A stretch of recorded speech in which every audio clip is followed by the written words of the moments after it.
Are you tired of spending too much of your hard-earned money at the supermarket?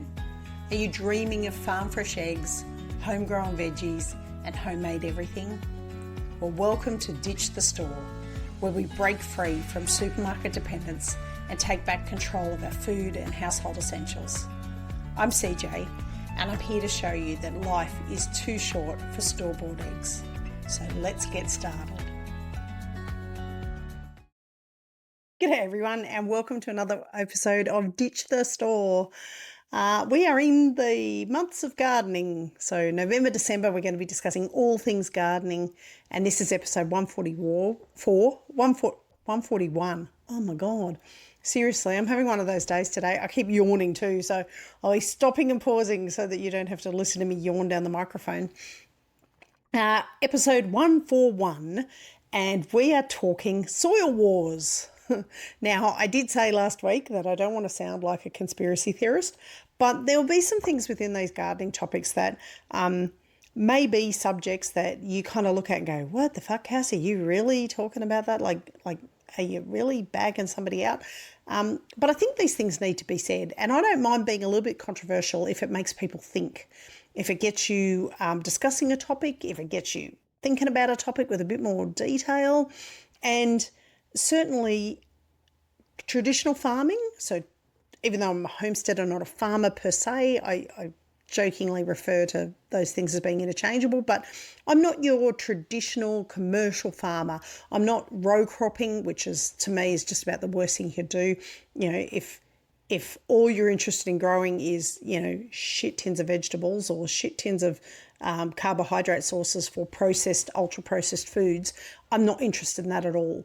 And certainly as we've gone on in time and learned more about farming, I think that even though there is still a market for it, there's a market for it because people are always going to eat ultra-processed. There are so many people that don't want to eat real food. They don't want to chew on meat. They don't want to eat fatty meat, animal products.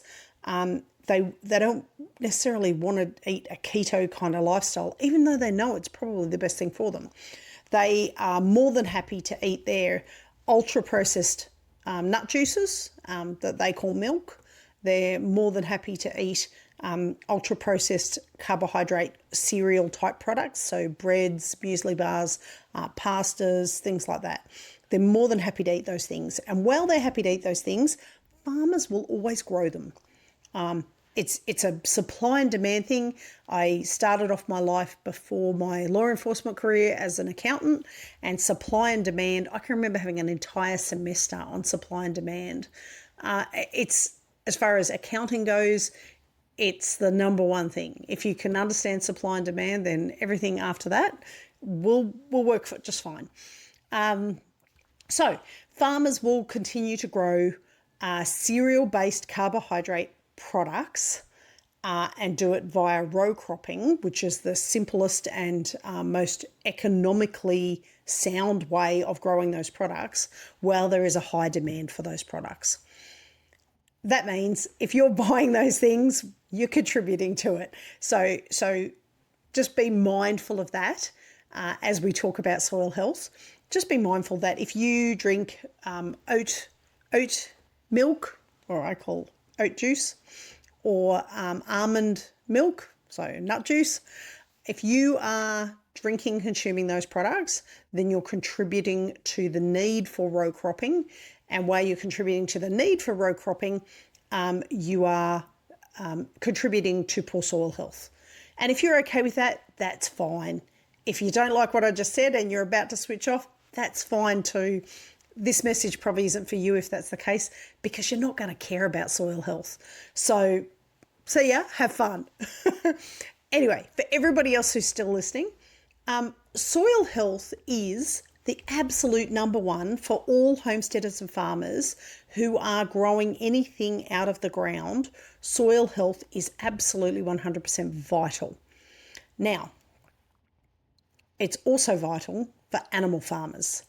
And if you haven't already heard me talk about it, you need to go and have a look at a series of books called Holistic Management by Alan Savory, who's a South African, he was, I think, a conservationist. Anyway, he's now not a conservationist. He now helps farmers to improve their soil health via livestocks. So livestocking. So ruminant animals on soil that was eroded, denuded. The soil was crap. The technical term I think is the soil was fucked. And he helps farmers to use ruminant animals to bring the soil health back to life. What he doesn't know about soil health, I don't think could be known. He's in his 90s now. I think he just turned 90 the other day. I follow a lot of his stuff on his newsletters and things like that. So definitely I would encourage you to go to Alan Savory. I think it's under Alan Savory or Holistic Management online and join up for his newsletter, because you get this amazing stuff sent to you each month. And there's a podcast now about it as well. So, I might try and link some of those things in. But soil health is absolutely vital for anybody growing anything out of the soil in any country in the world, and anybody who wants to give back to their environment by making sure that what they're doing is not being detrimental to their environment. If you want to improve your environment, and if you're a farmer, whether it's livestock or cropping, you do want to improve your environment, because the healthier your environment, the healthier your produce is going to be. Whether it's animals or plants, it's still going to be healthier if the soil is healthy.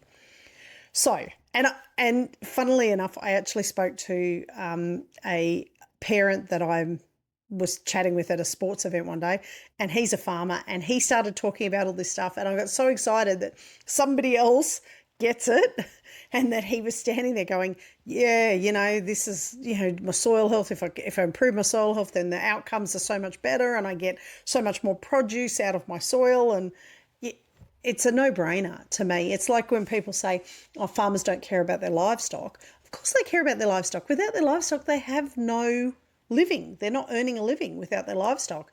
So yes, they care about it, and yes, they want the best outcomes. Sure, they want high production levels, but I mean, if you work as a lawyer or an accountant, you want high production levels too. You want to know that your customers are happy and that you're putting out the most amount of work for the least amount of hours and the lowest amount of effort, I would imagine.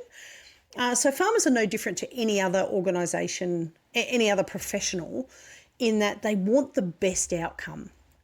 So, soil. What do we need to know? Look, I think there's a bit of a soil crisis. And I know last week I said I didn't want to be an alarmist or a climate change, alarmist or anything like that. I mean, most people know that I tend to take the whole climate alarmism with a grain of salt, because I think that people just haven't worked out that there's a cyclical nature to climate. And when they work that out, they'll stop panicking about whether there's too much CO2 in the atmosphere and, not enough in the ground and that kind of thing. So, but there is a little bit of a soil health crisis in that we have a lot of areas that have been deforested, and they have turned back to deserts. So desertification, I think, is the correct term for it, even though it always sounds weird when I say it like that. That is something that we need to try and reverse.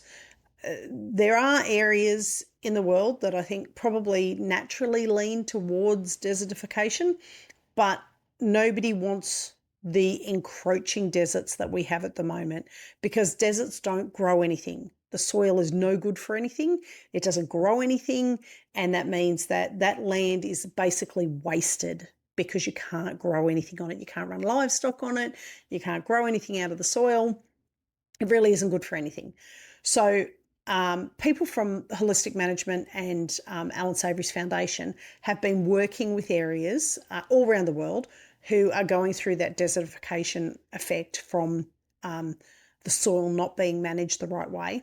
And they're trying to reverse that poor management and trying to get the soil back to a system where it is able to grow things in it, and grow things that suit that climate. I mean, not all climates are going to be lush, lovely green hills like in Switzerland.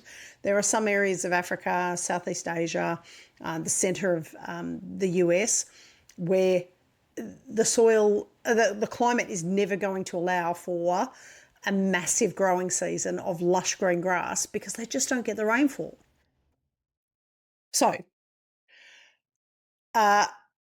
why are we talking about it in relation to soil wars? Well, I think that humans have contributed in a horrible way to the state of our soil at the moment. And the reason that we've done that is because we've been chasing this ideal of trying to grow more for less, trying to grow more without having to do the work that is involved in maintaining soil health. And so we've done it via these shortcuts. And the shortcuts that we've used aren't the shortcuts short term. And yeah, sure, that's meant that we could grow things in areas that we probably wouldn't be able to grow things normally. But unfortunately, those shortcuts have come back to bite us on the ass. And we're now in a situation where we are chasing a tail. And that tail involves massive amounts of pesticides, massive amounts of herbicides, and then massive amounts of artificial fertilizers. And you literally, it's like getting on a treadmill that's generated and moves by your own movements and your generation. So like a mouse in one of those running wheels, and they can't get off. They're stuck on it because they can't get off until it stops, but it's never going to stop because you're constantly having to put pesticides, herbicides, artificial fertilizers, and then you can never get to a point where you break that chain and get out of it. So that's what we're talking about. And I say big ag, and I never want to speak ill of farmers because, like I said at the beginning, it's a supply and demand thing. If communities will continue to buy things that need to be row cropped, then farmers will continue to row crop. So until communities decide that they don't want to buy those ultra processed cereal type goods, farmers will have no reason to change their practices and go to a model that is more holistic and is better for the environment. It's as simple as that. And that's why I said if people aren't interested in hearing this, they're going to switch off already anyway. So they're all gone, and it's just us that are actually open to the idea that farmers will only grow what's demanded, and we need to stop demanding those things. So a couple of stats that I had for you were global soils have lost 50% of their organic matter in the last century. Now, I'm not trying to be an alarmist here. This is just stating facts. We have lost, I think it's something like 5% of the topsoil goes each year in the States. I don't know in Australia, but in the States I know they've done studies on it. And that's because the topsoil is not being maintained in a way that it's held together by plant matter. And when topsoil is bare and you get a big weather event, like a big rainstorm come through, it will literally wash away the topsoil. If anybody's seen The Biggest Little Farm movie, the doco that they did, their next door neighbours, they had a massive rain event in California and their neighbours lost, you could see the topsoil washing away, and their farm maintained its topsoil because they were using holistic management methods to keep their soil healthy. Now, at the current rate, some researchers, who I think are a bit alarmist, are saying that we've only got 60 harvests left in the soil. I don't think that's the case anymore. I think there are enough homesteaders and farmers that have jumped on the holistic management and regenerative agriculture bandwagons that we are now at a point where we're starting to reverse that trend. There will always be, because of the supply and demand thing, there will always be farmers who are using traditional commercial methods. And when I say traditional, they're only traditional from about the 1950s. Traditional commercial methods of growing grain and cereal and plants. And while those farmers continue, there will always be some damage. But there's been such a huge turnaround of people saying, no, I want to do regenerative agriculture. I want to give back to my environment. I want to make sure that my soil is healthy because I know that that's going to be the best outcomes for my farm. So I think that's 60 harvest left. I think you could take that with a grain of salt now. I don't think we're at that point anymore. Now, so what's the go with traditional, and I'll call it traditional agriculture, even though, like I say, it's only since the 1950s. Prior to that, regenerative agriculture was kind of the norm because it had to be. It was the only way we could get the system to actually work. Just had to stop and yawn then. I'm really struggling this afternoon. I've been working my ass off recording like crazy today. It's my big batch day. So industrial agriculture and the traditional farming methods are basically stripping the soil of microbes and structure. And they're doing that because the chemical fertilizers that feed the plants starve the soil life that's below the plants. Now, under the traditional farming methods, they till the soil, so they dig all the soil up and break all the clumps up and break all the root systems that are holding the soil together. They till that and break it right up. After they've broken it right up, then they put fertiliser into the soil and plant usually seeds that have been treated with all kinds of things like herbicides and pesticides to stop pests getting into them. And they fertilise again, hope for rain, or they irrigate, depending on which. And once those plants are growing, they keep fertilising and keep putting herbicides and pesticides on them to keep the plants, because they need to get the highest output for the minimal amount of effort, to make our, oat milk lattes. So they do that. The problem is that soils aren't meant to be ripped up, planted, and then ripped up again when the plant's fully grown every year. That's not how soil works. Soil needs a root system of a plant to stay within the soil. And what that root system does is it pulls nutrients from the atmosphere down into the soil. And it helps also maintain water in the soil so that we don't have soil that can't contain a water event, like a weather event where it's pissing down rain. When there's a plant with a really good root structure that goes right down deep into the ground, that root structure will help keep the moisture in the soil. Now, the soil is alive. It's full of microbes. And if you've dug it up, chemically fertilised it, chemically herbicided and pesticided it, you're killing all of those microbes. Every time soil gets dug up, it gets worse. Every year that you stop digging it up, it gets better. Now, it still takes a lot of work, but I was listening to a lady on a podcast the other day, and she talks to people about taking a step back from traditional farming and trying to use regenerative agriculture methods to improve their soil health. And she said in some cases it can take 3 to 4 years before that particular patch of soil has enough microbes in it to manage its own ecosystem. She said sometimes it can turn around in a couple of years, just depends how badly treated the soil was prior to that. But that's what's happening when we're doing these commercial farming systems. The over-tilling, the bare ground, monocrops essentially equal dead soil. That's what you end up with. Now, if the soil's dead, the only way to grow anything in it is to artificially fertilise. So see what I mean about that treadmill where you do something and then you get to the end of it and you've got to keep doing it to keep it going, because otherwise you can't grow anything in the soil because you've killed the soil by putting all these additives into it that the soil didn't want or need, and that it's killed off all the microbes that were living in the soil that would have made the soil healthy.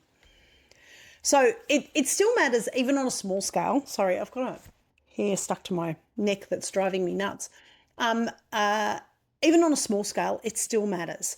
If you come onto a homestead that's previously been commercially farmed and you've taken it over as a homesteader, it's vital that you start getting that healthy soil system going again, because you don't want to be putting pesticides and herbicides and artificial fertilizers on the food that you're eating. And if you're doing homesteading or small scale farming, you're likely eating the produce that you're getting out of the ground. So it is really important for homesteaders to just say, no, I'm going to stop now. And this woman that I was listening to on the podcast, I'll try and link it in the show notes. The woman that I was listening to on the podcast, she got quite passionate about it. She was crying at one point. And she said, it's really hard to watch somebody who goes, but I've always done it this way and I have to do it this way. Otherwise, I'm not going to be able to grow anything out of this ground. And then I can't make money off that section of ground. And farming isn't a huge payer anyway. So, they need every dollar they can get. And she said, but 2 years after should I just ask them for a patch of dirt and I'll just show them what I can do? And she said after 2 years, they come to me almost in tears themselves saying, oh my God, why did it take me so long to work this out? I want to turn the whole farm into regenerative agriculture. I want to step away from all of the artificial fertilizers and herbicides and pesticides, all the chemicals. I want to remove them out. So it can make a huge difference. And the thing is that it's not only making a huge difference to the amount of money you're spending on these chemical fertilizers, but it's also going to make a huge difference to the food that's coming out of the ground. And that's the really important bit for homesteaders. Nobody wants to be pulling food out that you're going to feed to your family that has that has chemicals all over it. So the fertiliser industry, unfortunately, and speaking to farmers, the fertiliser industry, they have them by the short and curlies. Once they start selling you these things, they try and tie you into contracts to buy them so that you are stuck buying and stuck in that cycle of using these chemicals. So it sells the problem and the cure, and you have to stay in that cycle of buying both of them in order to keep going the way that you're going. So what is healthy soil? Sorry, I was about to cough then. What healthy soil actually is? It's a living ecosystem of bacteria, fungi, worms, and organic matter. What it should look like is a dark, crumbly, earthy smelling kind of it shouldn't be as damp as mud, and it shouldn't be like sand. It should be what they call loamy, which is halfway in between. And that's that it'll break up if you mix it through on your fingers. It will break up. It won't clump necessarily. That is a healthy soil. And that's a soil that's had good plant matter roots soaking right through, pulling nutrients in, pulling water into the soil. That's what it should look like. Now, soil biology is vital to grow things. If soil is dead, you will not be able to grow anything in there. And when I say anything, weeds grow anywhere. But you won't be able to grow good quality crops in that soil if it's dead. And when I say crops, that could be a garden bed, or it could be, growing lucerne that you're going to feed to your animals, to your livestock. You are not going to be able to grow it if the soil is dead. Not without artificial chemicals of fertilizers going into the soil. That's the only way you're going to get anything growing in there. So that's when you get back on that treadmill. So it's a hard habit to break. And once you break the habit, you want to make sure that you really don't turn back from it. But healthy soil essentially is what's going to feed us. It's going to feed the animals on your farm. It's going to keep the environment better. Now, I've got a next door neighbour here who's an ex-scientist, and his paddocks look amazing through regenerative agriculture practices where he's rotating his stock regularly. He tests for, carbon drawdown into the soil, and he has something like quadrupled his drawdown just by changing these practices to regenerative agriculture. So if you are somebody who's worried about the carbon drawdown in the atmosphere, and wanting to draw it back down into the soil, regenerative agriculture is proving that it is light years ahead of anything else for maintaining that balance. Now, how to build it up naturally, because, you don't want to use the artificial fertilizers, do you? So compost is probably the big one. Kitchen scraps, raw manure, straw, anything organic, literally anything organic. So it could be even paper. You probably don't want treated coloured paper going in there. It will break down eventually, but it's not very, there's going to be dyes and things like that in there. It's still worth using it. It's still worth chucking it in there because it is organic and it does need to break down. But what you're essentially trying to do is feed the microbes in the soil, not the plants in the soil. Because once you feed the microbes in the soil, they will look after the plants. Mulch. Mulch is a great thing if you don't have cover crops. So if you don't have something growing on the ground that has a root system that's going to help the soil to maintain that moisture level, then mulch is the next best thing. And you can do that until you get a cover crop growing. It retains the moisture, it moderates the temperature of the soil, because soil, if you dig down into soil, it's actually quite warm down there. But you want to keep that temperature really even. When the soil has been denuded and there's nothing growing on top of the soil, then the temperature fluctuates a lot more, there's a lot of fluctuation in it. But also mulch also suppresses weeds. Now, weeds are just plants by any other name, but in some cases there's reasons why you don't want those weeds to grow. We've just had a little bit of an outbreak here of Patterson's curse. I think they call it Salvation Jane in other places. And it is a plant that livestock don't eat. It's not particularly great for the soil. It kind of pushes out other plants that would be better for the soil. So we have to find a way to go around and get rid of our Patterson's curse without poisoning, because I won't poison because we've got the bees here. So mulch is a good one for retaining the heat, the moisture, and suppressing weeds. Now, cover crops are also a good way of doing that.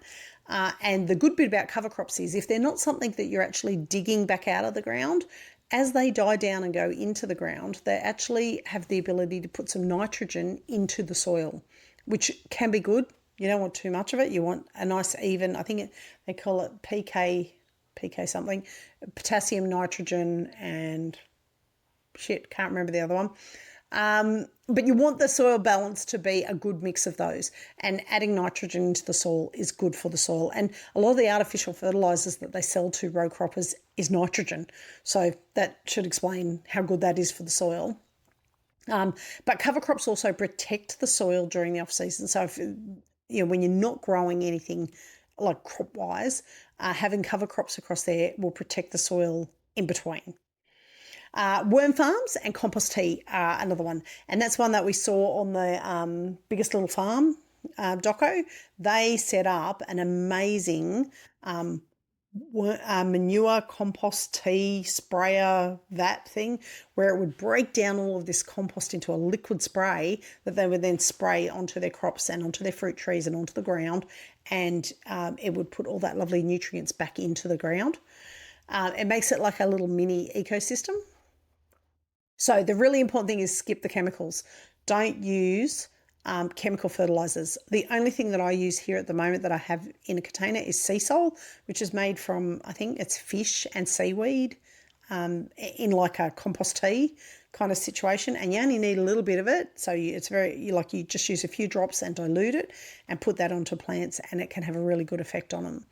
But you can make your own compost tea. Chook poo in a tub of water is compost tea. Have a fiddle around, look online if you're interested in making compost tea. It is pretty easy to make.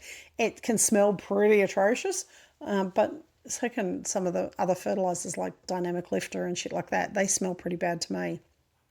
Now, for large areas are a little bit different to your little veggie garden. The only real way to improve soil health in a large, acreage kind of situation, or in areas that maybe aren't suitable for any kind of growing. So you might have a rocky mountain, kind of rocky, hilly area that it's not going to be any good for growing anything in. The only way to improve the soil health there is to follow Alan Savory's method of rotational grazing with ruminant animals. Ruminant animals have this amazing ability to walk around, to drop large amounts of manure behind them as they go, which, I joke and say my goats are shit machines. They could, if shitting was an Olympic sport, goats would win it hands down. But I tell you what, cows wouldn't be very far behind them. So large ruminant animals walking around a paddock area. He likes to use the method of condensing them into a smaller area, but then moving them more frequently to other smaller areas. So they drop the manure, they pee, which is full of urea. So that's another chemical that you would buy as a fertilizer from stock feed place to put on your soil. So the cows will walk around and poop manure and pee urea onto your soil surface. They're also eating the grass down, which promotes a bit of growth in the grass. Now, when the grass grows up, it also grows down, and the root system will take out more space underneath the soil. The ruminants will then stomp all of that into the ground. And essentially, that's like a method of like digging it in. When that happens, the soil will come back tenfold. Now, the important bit is it needs to be rested in between. So it really is that paddock rotation system where they're in a paddock, they shit, they pee, they stomp it all in, they eat the grass down, then they move on to the next area, and you rest that initial area that they're in. And that is holistic management. That is regenerative agriculture in a nutshell. That's as simple as I can explain it.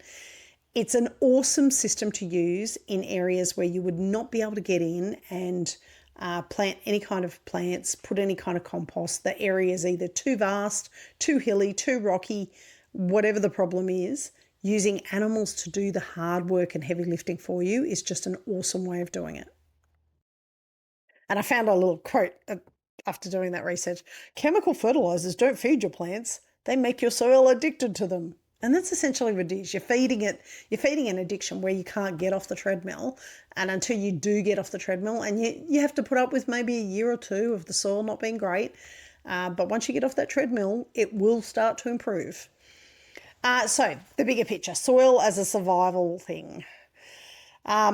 Look, when the soil is shit, a couple of things happen that just progresses it. It's like that flow on, what do they call it? God, my brain's really not working this afternoon.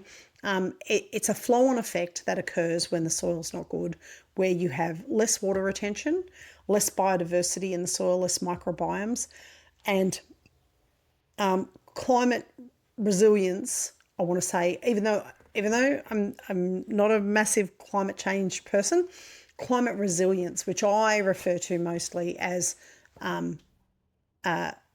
polluting the environment, is going to be more of an issue if you're not looking after your soil. If you look after your soil, you're going to have far better water retention, which has the flow-on effect of making all of the soil around the area healthier. You're going to have better biodiversity in the microbiome of the soil, which the microbiomes, it's a real ecosystem in the soil when it's working well, where there's waste products that get pushed back through the system, and then they produce more microbiomes, which then pushes more waste product from the microbiomes and pushes that back into the soil.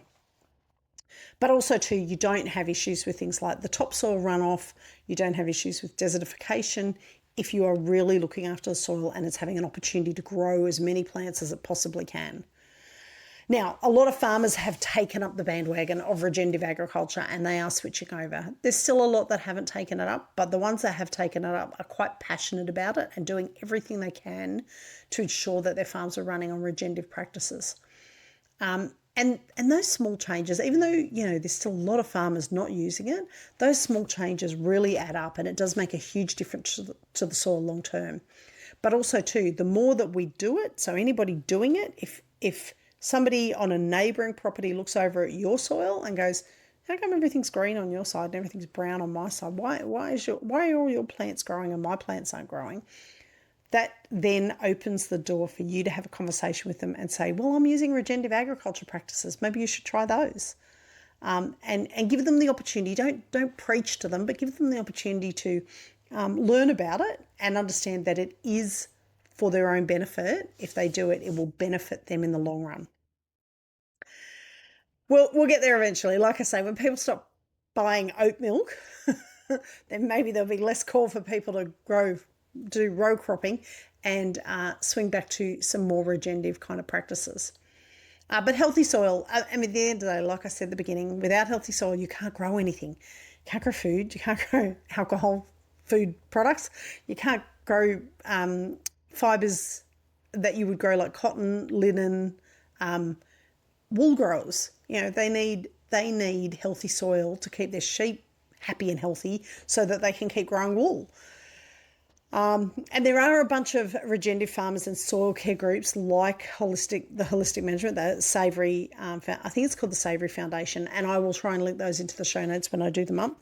I think it's really important, if you have an opportunity to reach out to them and join their newsletters, that you do get on their newsletters. I don't think I've got the books behind me. I normally have them behind me, but the regenerative agriculture books that I've followed have been Joel Salatin's books, which I think are amazing.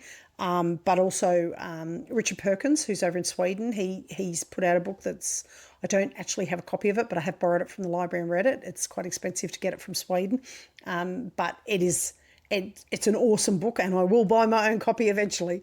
But Alan Savoury from South Africa is probably leading the way in holistic management and regenerative agriculture. Oh, also Gabe Brown. Gabe Brown actually has a book called Soil. I think it's called Soil. I'll try and put the link in. And they're all really good resources for finding out more and more about soil. I have read or I listened to Soil as an audiobook, but I don't have a copy of that one, but I need to get a copy because it's something that you would refer back to time and time again. Anyway, short episode this week because that's pretty much it. I'm just having a look. Yes, I have covered off on everything. So the really important thing is, as a homesteader, without healthy soil, you're kind of screwed. So even if you've come onto a farm that's been treated badly before you, now is the time to switch over. Get the compost going, get worm farms going, get, compost tea happening. Start putting it down. As soon as you get the opportunity, start putting it down and break the cycle of artificial fertilizers. You really need to you need to throw all that kind of stuff out and accept the fact that maybe a year or two, the soil's not going to be great, the plants aren't going to be great, it's not going to be great usable land to start with in those first couple of years. But once you get past that hurdle and move on to the next phase, it is going to come back tenfold and you won't believe what you see with the soil. Now, my task for you this week, because I gave you the task last week, I think I said, what did I say last week? I can't even remember what I told you to do last week. Go and get a plant and grow it start a seedling or grow something in a pot. That was what I tasked you to do last week. This week, I want you to do a compost bin or mulch, a garden bed. Now, if you don't have a compost bin, I've got a sneaky cheats way of doing it. You can buy an old garbage bin from somewhere like Bunnings, like just a cheapy one, or an old one that you got lying around. Cut the arse out of it, the bottom of it. Dig a big hole, big enough to put the garbage bin in. Then sink the garbage bin into the ground. So as deep, dig down as deep as the walls of the garbage bin. Dig it down deep into the ground, and then put the lid back on it and have it buried in the ground essentially, but with no arse in it. Every time you get scraps out of your kitchen, go chuck it in the garbage bin. Now, anybody that knows anything about composting, you know that you have to do, I think is it equal parts of green and brown, or thereabouts, close to equal parts of green and brown. So every time you put wet compost in there, so garden scraps, anything like that, you need to put some dry in there. So green is the wet, brown is the dry.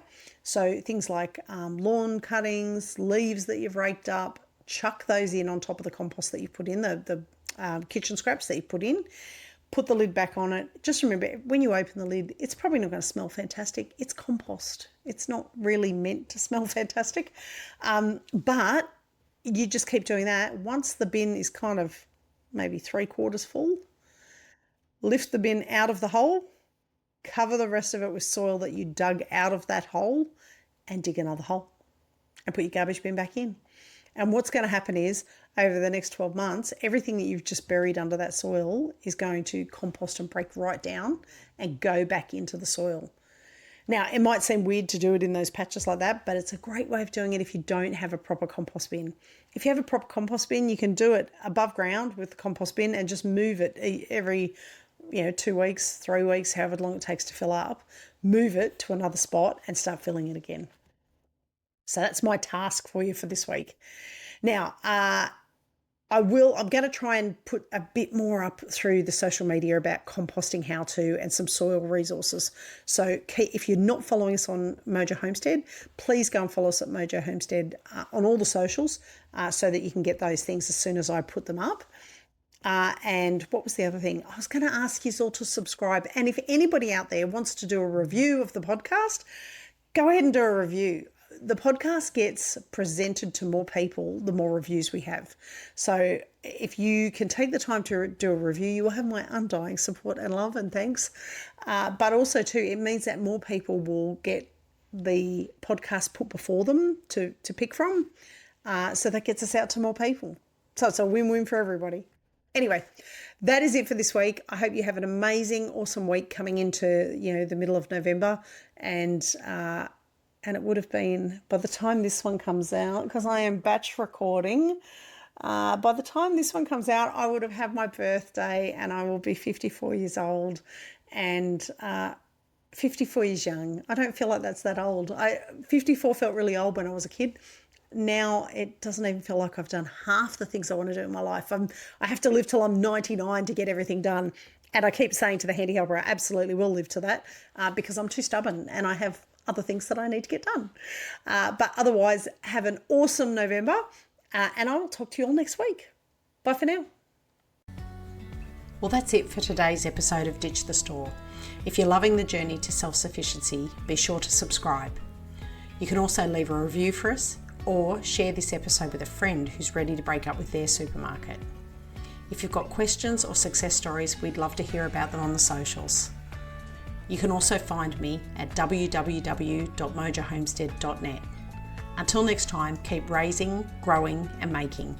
And remember, life's too short for store-bought eggs.